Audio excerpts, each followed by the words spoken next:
প্রতিজ্ঞা পূর্ণ হবেই।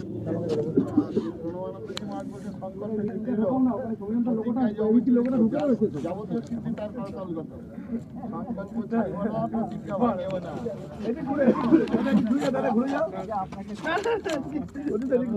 এর আগে একবার আমরা ছিলাম, আমার পাশে উনি ছিলেন একটা মানে উদ্বাস্তু সভায়। ঠিক আছে, আপনাকে প্রণাম।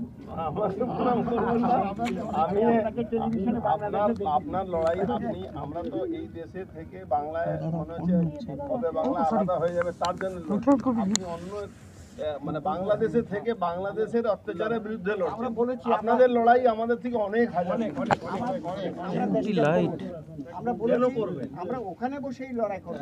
আমাদের মৃত্যু হইতে পারে, আমাদের দুজন লয়ার এখন হাসপাতালে আছে, তারা কি অবস্থার মধ্যে আছে। সাহসিকতার পরিচয় দিয়েছেন, এটা সত্যি, এটা মানে বিশ্বাস করে, বিশেষ করে আমাদের এখানে যুব সমাজের কাছে আপনি অনুপ্রেরণা হয়ে থাকবেন। আপনার মতন একজন প্রায় একজন আমি এখানে আরে সেটা তো আপনারা দৈনিক দেখছেন, দৈনিক কিভাবে বাড়ি ঘর পুড়ছে, দৈনিক কিভাবে মূর্তি ভাঙছে, দৈনিক কিভাবে মানুষকে হত্যা করছে, আপনারা তো দেখছেন।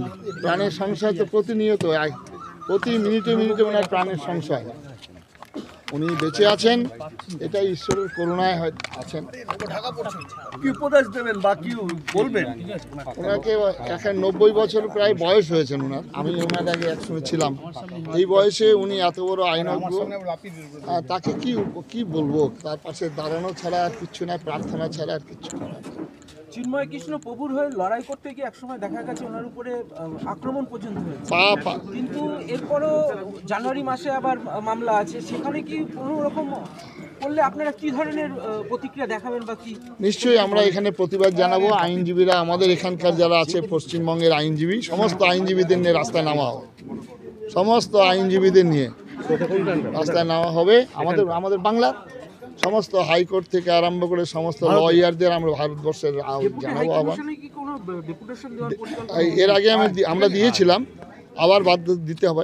যদি আবার আক্রমণ হয়, যদি আমরা জানুয়ারি মাসে দেখব, যদি সেরকম কোনো রকম অবস্থা আমরা খারাপ দেখি, নিশ্চয়ই হাই কমিশনের কাছে আমরা জানাবো। 2রা জানুয়ারি উনি আবার আইনি সহায়তা দিতে যাচ্ছেন, সেটা বললেন চিন্ময় প্রভুকে। তা ওনার যদি কোনো শারীরিক কোনো রকম নির্যাতন বা কোনো রকম বিপদ হয়, কীভাবে দাঁড়াবেন? তার জন্য আমরা অলরেডি ভারত সরকারকে আমরা জানিয়েছি। তাহলে কিন্তু আগুন জ্বলবে যে এরকম একজন সন্ন্যাসী নিরপরাধ, তিনি খালি একটাই তার অপরাধ যে বাংলাদেশের আমাদের সমাজের মধ্যে, আমাদের ধর্মের মধ্যে, জাতির মধ্যে যে ভেদাভেদ ছিল, অনৈক্য ছিল, মতপার্থক্য ছিল, সব এক করে তিনি একটা কমন প্ল্যাটফর্মে নিয়ে এসেছেন। এটাই তার অপরাধ। তিনি বাঁচতে চেয়েছেন, তিনি গণতান্ত্রিক যে অধিকার, মানবের যে মানবতার যে দিক, সেটা তিনি রক্ষা করার জন্য এসছেন। যার জন্য সেই অপরাধে যাদের রক্তে মূর্তি ভাঙা, যারা অবিশ্বাসী, তারা তো কাফের বলেই তারা ট্রিটমেন্ট করছে। সেই ট্রিটমেন্টের বিরুদ্ধে আমরা একতাবদ্ধ হয়েছি। যেটা হয়নি, আমাদের এটা পাপ হয়েছিল, আমাদের ভুল হয়েছিল। আজকে সেই ভুল আমরা পশ্চিমবঙ্গের মানুষ সংশোধন করছি। আজকে সমস্ত এইরকম আইনজীবীদের মতো, কৌশলদার মতো লোক সবাই আমরা একত্রিত হয়েছি, যেটা আগে ছিল না। আজকে তো বাংলার মানুষ আপনার মিডিয়ায় যেমন এগিয়ে আসছেন। আজকে বলে ঘুঁটো পুড়ে আর গোবর হাসে, গ্রাম্য একটা কথা। চিন্ময় প্রভুর এই যে আমি নিজেই জানাবো ওনার এইরকম পরিস্থিতিতে আমরা কিভাবে তাদের পাশে দাঁড়াবো। নিরাপত্তার বিষয়ে কি দিল্লিকে জানাবেন? নিরাপত্তার বিষয়ে এর আগে আমরা জানানো হয়েছে। ওনারা বলছেন যে আমরা ব্যবস্থা করছি, কারণ আন্তর্জাতিক একটা ব্যাপার আছে, সেই ব্যাপারটা ওরা চিন্তাভাবনা করছেন।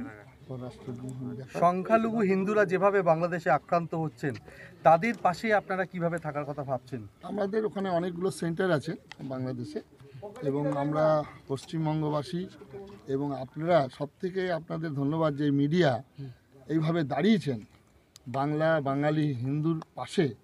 এটা আজকে নতুনভাবে আমরা দেখছি, এর আগে এরকম দেখিনি। মিডিয়ারা এইভাবে দাঁড়িয়েছেন, চমৎকার। আপনাদের ধন্যবাদ জানাচ্ছি, আপনার পাশে দাঁড়ান। আর মিডিয়া, সংবাদপত্র, এটা তো গণতন্ত্রের চতুর্থ স্তম্ভ।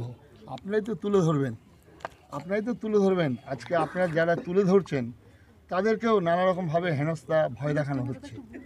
আজকে এই ভয়কে ত্যাগ করে আপনারা যেভাবে দাঁড়িয়েছেন, আমরা আপনাদের পাশে আছি।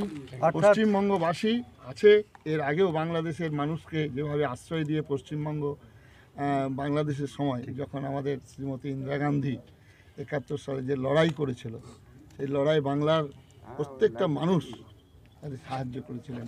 আমরা নিজেদের খাবার ভাগ করে দিয়ে তাদেরকে রক্ষা করেছিলাম। তার ফল আজকে এটা হচ্ছে। আর এই ফলটা হচ্ছে একটা ধর্মগ্রন্থ, একটা মতবাদ, এমন একটি মতবাদ যে মতবাদটা বিশ্বাসী অবিশ্বাসীর দুটো ভাগে ভাগ। যেভাবে সাহস জোগালেন কার্তিক মহারাজ, কি বলবেন আপনি? কৃতজ্ঞ। আমরা যে কাজগুলো করছি মানবাধিকারের